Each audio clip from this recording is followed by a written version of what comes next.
Pro Group Management. Workers' comp that works for you. This is 7 at 7 from the Las Vegas Review-Journal.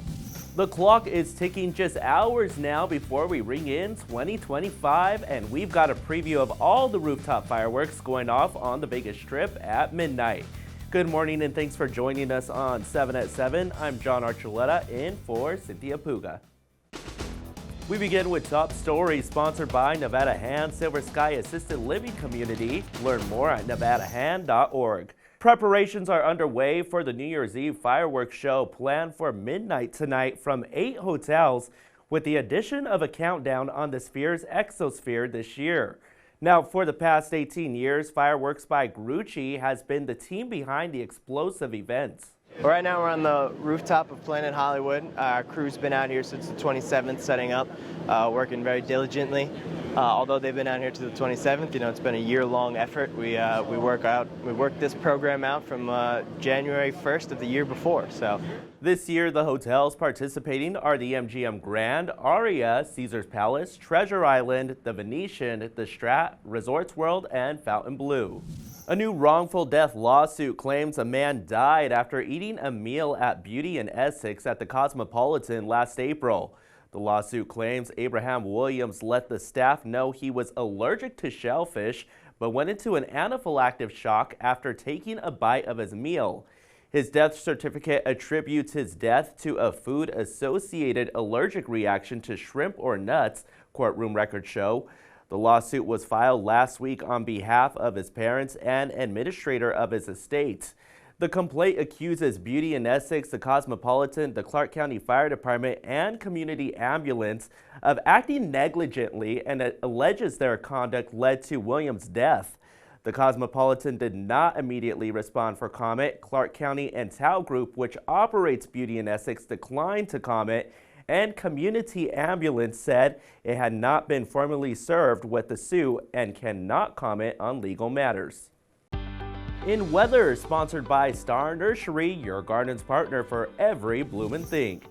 For your New Year's Eve forecast, expect a chilly start to the day with 39 degrees at 7 a.m., but things heat up to a high around 60 at about 3 o'clock.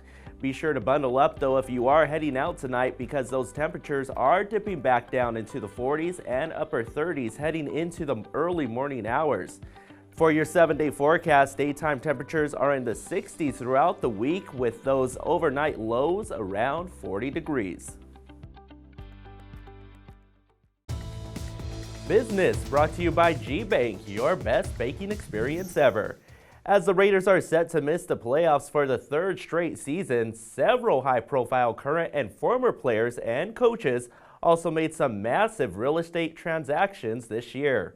In February, star defensive end Max Crosby purchased a Summerlin home with an indoor basketball court and an in-ground trampoline for $5.68 million. Former Raiders coach Josh McDaniels sold his Henderson home in May. The Anthem Country Club home sold for $4.8 million and includes a 3-car garage, movie theater, billiards room, pool and spa with views of the mountains and the city.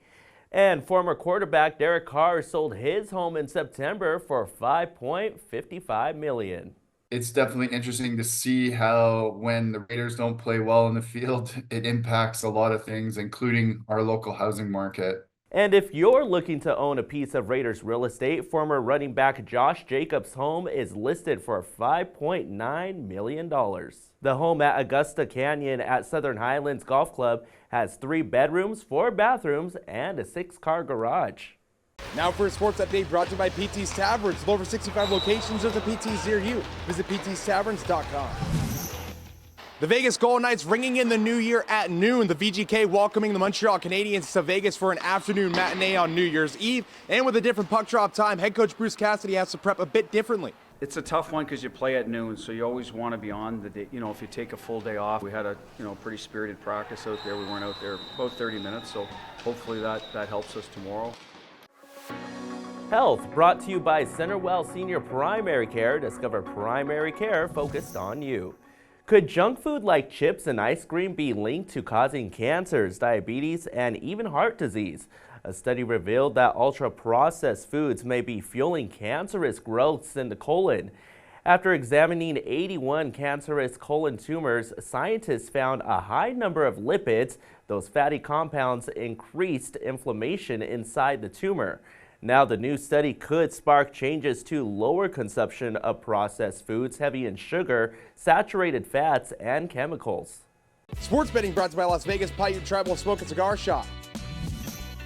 New Year's Day features a packed slate of college football playoff action. BetMGM has Texas as a 12.5-point favorite over Arizona State in the early game for the Peach Bowl. The total is 51.5 points. The lines continue to drop as the day goes on, with Oregon listed as a 2.5-point favorite over Ohio State in the Rose Bowl. The total in Pasadena is 55.5 points. And the late game sees Georgia the 1.5-point favorite over Notre Dame in the Sugar Bowl. The total for that contest is listed at 45.5 points.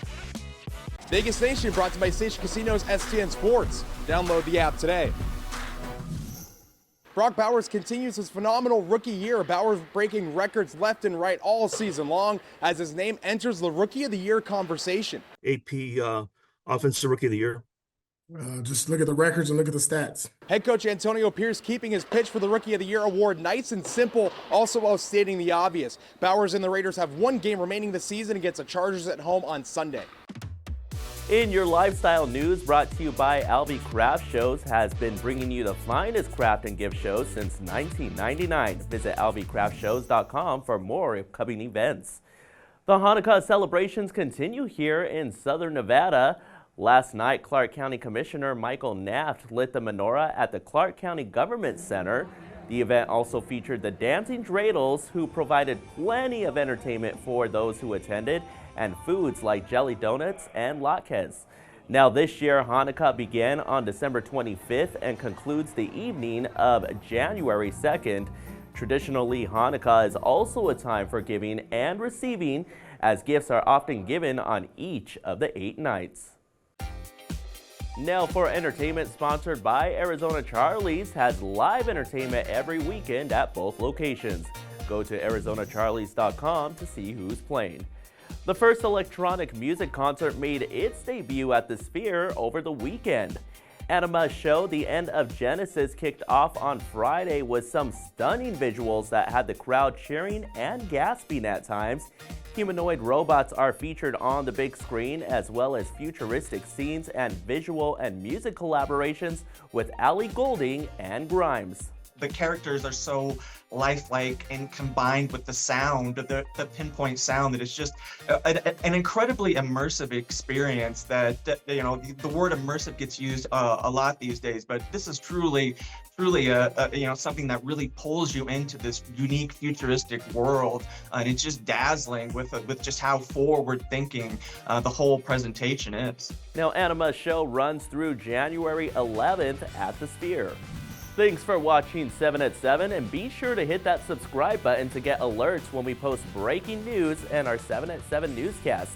You can also watch us on platforms like Apple TV, Roku, and Fire TV. We'll see you tonight here for more 7 at 7. Review Journal Studio, sponsored by Adam Kuttner. Get the maximum settlement as quickly as possible. This 7 at 7 update, sponsored by Pro Group Management. You're watching 7 at 7 from the Las Vegas Review Journal.